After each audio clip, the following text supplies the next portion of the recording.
Un don spirituel n'est pas un ministère. Nous vivons dans une époque où les manifestations spirituelles abondent.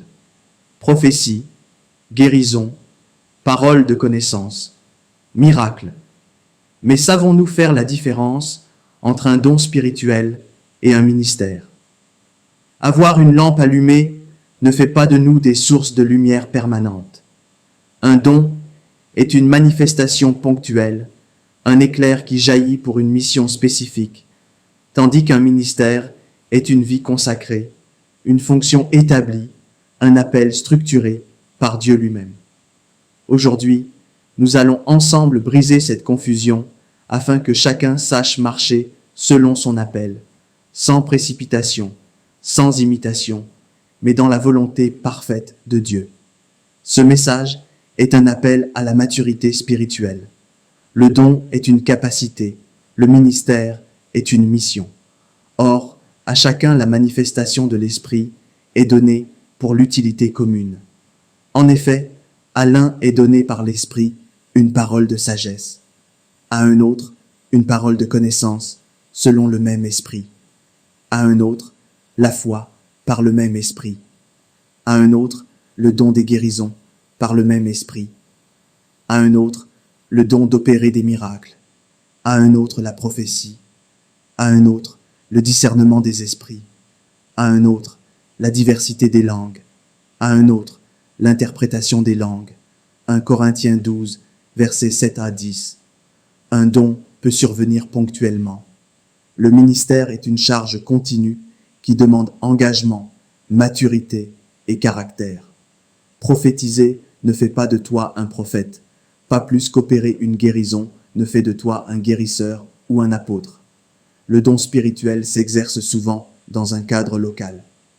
Les dons spirituels s'opèrent dans l'église locale, sous autorité, dans le respect des autres membres. Le ministère, quant à lui, touche toute l'église universelle. Un don est un outil, le ministère est une vocation. Le charpentier a des outils, mais ce n'est pas l'outil qui définit sa profession. Le don peut être utilisé par quelqu'un de faible caractère, mais le ministère exige une vie sanctifiée. Dieu peut se servir de quelqu'un pour une action ponctuelle, mais le ministère est une fonction permanente qui demande fidélité dans le temps. Et il a donné les uns comme apôtres, les autres comme prophètes, les autres comme évangélistes, les autres comme pasteurs et docteurs. Éphésiens 4, verset 11. C'est Jésus-Christ, chef de l'Église, qui établit les ministères. Beaucoup aujourd'hui tombent dans ce piège. Un don devient populaire et certains s'autoproclament pasteurs, apôtres ou prophètes sans appel ni formation. Résultat, scandale, division et confusion. La Bible dit que vous les reconnaîtrez à leurs fruits. Ce n'est pas la puissance qui prouve l'authenticité, mais le caractère et la fidélité. Le don peut indiquer ton appel, mais il ne doit pas te précipiter dans un rôle que Dieu n'a pas confirmé. Le vrai ministère transforme notre manière de vivre, d'aimer, de parler, de servir, de souffrir. Il façonne notre identité. Ce n'est pas ce que nous faisons pour Dieu, mais ce que nous sommes en lui. Ne confondons pas l'outil avec l'appel. Ne construisons pas des édifices éternels sur des manifestations passagères. Ne nous précipitons pas. Cherchons à connaître notre identité en Christ, à discerner notre appel véritable et à marcher avec humilité, patience et soumission. Un ministère sans fondement, c'est une bombe à retardement.